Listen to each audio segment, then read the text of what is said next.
أعوذ بالله من الشيطان الرجيم بسم الله الرحمن الرحيم يا أيها الذين آمنوا إذا نودي للصلاة من يوم الجمعة فاسعوا إلى ذكر الله وذروا البيع ذلكم خير لكم إن كنتم تعلمون فإذا قضيت الصلاة فانتشروا في الأرض وابتغوا من فضل الله واذكروا الله كثيرا لعلكم تفلحون। শ্রোতা বন্ধু ও দর্শক মণ্ডলী, সকলকে জানাই আন্তরিক শুভেচ্ছা ও সালাম।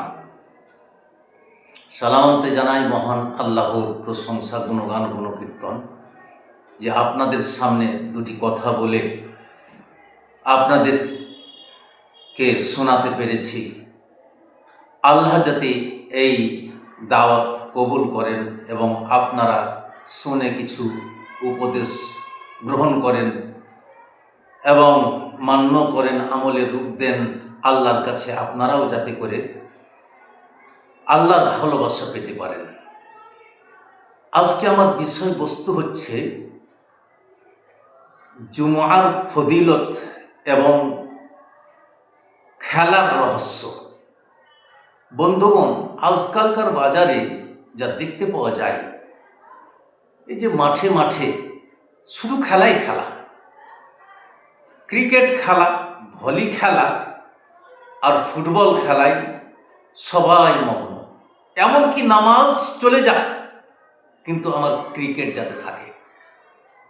নামাজ ছুটে যেতে পারে, কিন্তু ক্রিকেট খেলা দেখা ছুটবে না, কিংবা ক্রিকেট খেলা ছুটবে না। নামাজ জলাঞ্জলি হয়ে যেতে পারে, কিন্তু আমার খেলা কোথাও যাবে না। আমার খেলা দেখতেই হবে আমাকে, আমার খেলা খেলতেই হবে আমাকে, সে যেই খেলাই হোক না কেন। শোনো, খেলা দুই প্রকার। এক প্রকারের খেলাতে শরীর চর্চা হয়, আর অপর প্রকার খেলাতে শরীর চর্চা হয় না। তো যেই খেলাতে শরীর চর্চা হয় সেই খেলাগুলো বৈধ, যথা হাডুডু খেলা, কবাডি খেলা, ক্রিকেট খেলা, ভলিবল খেলা, ফুটবল খেলা, এগুলোতে শরীর চর্চা হয়, অতএব এগুলো বৈধ। এগুলো খেলতে পারবেন এবং দেখতে পারবেন, তবে খেলাকে খেলার মতো করে দেখতে হবে। খেলা যে বৈধ, জায়েজ, তাই আপনাকে জায়েজ করে দেখতে হবে, না জায়েজ পদ্ধতিতে দেখলে হবে না। তো আমরা করছি কি, এই জায়েজ পদ্ধতিকে না জায়েজ পদ্ধতিতে আমরা দেখছি। এই কারণেই মহান প্রভু দয়ালু বিশ্ব নিয়ন্তময় রহিম রহমান তিনি সূরা জুমার মধ্যে ইরশাদ করেন, ইয়া আইয়ুহাল্লাযীনা আমানু, হে মুমিন মুসলমানরা, ইজা নুদিয়া লিস-সালাহ, যখন মুয়াজ্জিন আজান দেবে, মিন ইয়াউমিল জুমআ, জুমার দিনে, ফাসআউ ইলা যিকরিল্লাহ, তখন তোমরা আর খেলা করো না, খেলা ছেড়ে দিয়ে মসজিদ পানে দৌড়ে যাও, মসজিদ পানে ছুটে যাও, খেলা ছেড়ে চলে এসো। যার ব্যবসা আছে ব্যবসা ছেড়ে চলে এসো, যার দোকান আছে দোকান বন্ধ করে চলে এসো, যার খেলা আছে খেলা ছেড়ে চলে এসো। সে ক্রিকেট হোক, ফুটবল হোক, ভলি হোক, আর যাই কিছুই খেলা হোক না কেন, ছেড়ে দিয়ে চলে এসো। এখন কোথায়? এলা যিকরিল্লাহ, আল্লাহর জিকিরে খায়রের দিকে, আল্লাহর স্মরণের দিকে, নামাজের দিকে, নসিহতের দিকে। খুতবা চলছে, এখন খুতবা শ্রবণ করতে হবে, তারপরে সালাত আদায় হবে। সেই সালাত আদায় করার জন্য ছুটে এসো। বন্ধুগণ, এইবারে এই জায়েজ পদ্ধতি এটা। আমি যদি করি কি, ওদিকে খেলাও, ওদিকে খুতবাও চলছে, খেলাও রাম রাম চলছে, হারাম। ওদিকে খেলাও চলছে, এদিকে নামাজও চলছে, হারাম। এদিকে নামাজ, জুমার নামাজও চলছে, আর ওদিকে দোকানও চলছে, রম রম, হারাম। এদিকে জুমার নামাজও চলছে, আর ওদিকে আমার ব্যবসাও চলছে, হারাম। অতএব এই দিকে লক্ষ্য করে আপনার এই বৈধ খেলাকে, জায়েজ পদ্ধতিকে নাজায়েজ পদ্ধতিতে দেখবেন না। আপনার জন্য ক্রিকেট খেলা জায়েজ ছিল, আপনার জন্য দেখাও জায়েজ ছিল, আপনার জন্য ভলিবল খেলা জায়েজ ছিল, দেখাও জায়েজ ছিল, আপনার জন্য ফুটবল খেলা জায়েজ ছিল, দেখাও জায়েজ ছিল, কিন্তু এটাকে আপনি নিজেই নিজের উপরে হারাম করে দিলেন। কেন? নামাজের অবস্থাতে আপনি দেখছেন নামাজ চলে যেতে পারে, বাকি আপনার খেলা যাতে না যায়, নামাজ চলে যেতে পারে, বাকি আপনার ব্যবসা যাতে না যায়, নামাজ চলে যেতে পারে, আপনার কিনা বেচা না যায়, নামাজ চলে যেতে পারে, আপনার দোকান না যায়। এই পদ্ধতিটাই হচ্ছে হারাম। আবার দেখছি কিছু পদ্ধতি, সেই পদ্ধতিগুলো হচ্ছে কি, যেমন জাঙ্গিয়া পরে খেলছে, ওই কিংবা হাঁটুর উপর থেকে কোনো প্যান্ট পরে খেলছে, নাভির নিচে থেকে প্যান্ট পরে খেলছে। এইগুলা থেকেও বাঁচতে হবে, এগুলা থেকেও বাঁচতে হবে।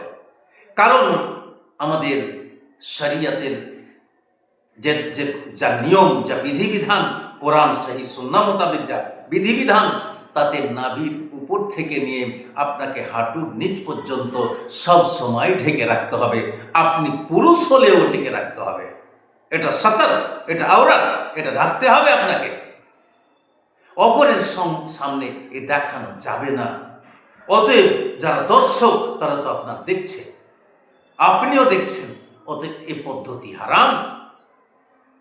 এই কারণেই আল্লাহ রাব্বুল আলামিন তিনি বলছেন, এই কারণেই মহান প্রভু দয়ালু বলছেন, এজা ফায়জা কুদিয়াতিস সালাত ফান্তাশিরু ফিল আরদ ওয়াবতাগু মিন ফাদলিল্লাহ।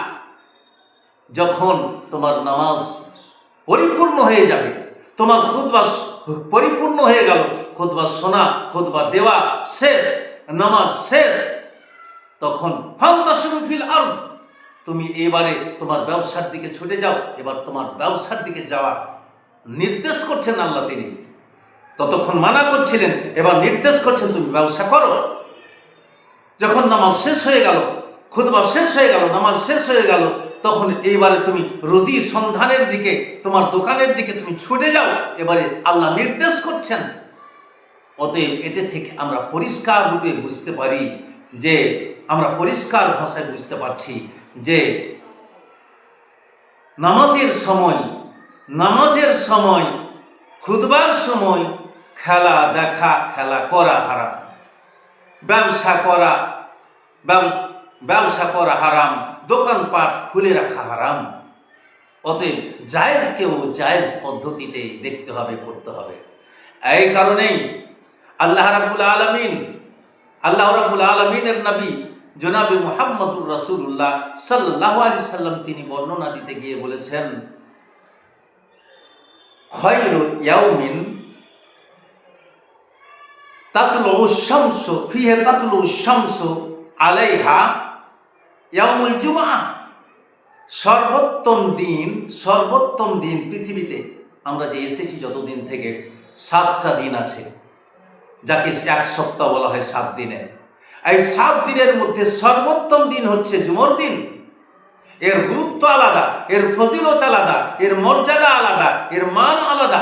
অতএব এর মান আপনাকে টিকিয়ে রাখতে হবে, এর মর্যাদা আপনাকে টিকিয়ে রাখতে হবে। এ দায়িত্ব হচ্ছে মুসলিম নরনারীর, এ দায়িত্ব হচ্ছে মুসলিম উম্মাহর, এ দায়িত্ব হচ্ছে মোমেন ও মুসলিমদের। অতএব সর্বোত্তম দিনে আপনাকে সর্বোত্তম আমলে রত থাকতে হবে। আপনি যেহেতু সর্বোত্তম কাঠামোতে আল্লাহ আপনাকে তৈরি করেছেন, কারণ আল্লাহ রাব্বুল আলামিনের নবী বলেন, এই দিনের সম্মান, মান, মর্যাদা এই কারণেই বেশি, ফিহি খুলিকা আদম, এই দিনেই হযরত আদম আলাইহিস সালামকে আল্লাহ রাব্বুল আলামিন নিজের হস্তে তৈরি করেছেন, নিজের হাতে তৈরি করেছেন। ফেরেশতাদের অর্ডার হলো বিভিন্ন প্রান্তরে চলে যাও, দেশ দেশান্তরে গিয়ে যত রকমের মাটি আছে সব রকমের মাটি নিয়ে আসো, তাতে দিয়ে আদম তৈরি করা হবে। আদমকে তৈরি করা হলো মাটি দিয়ে।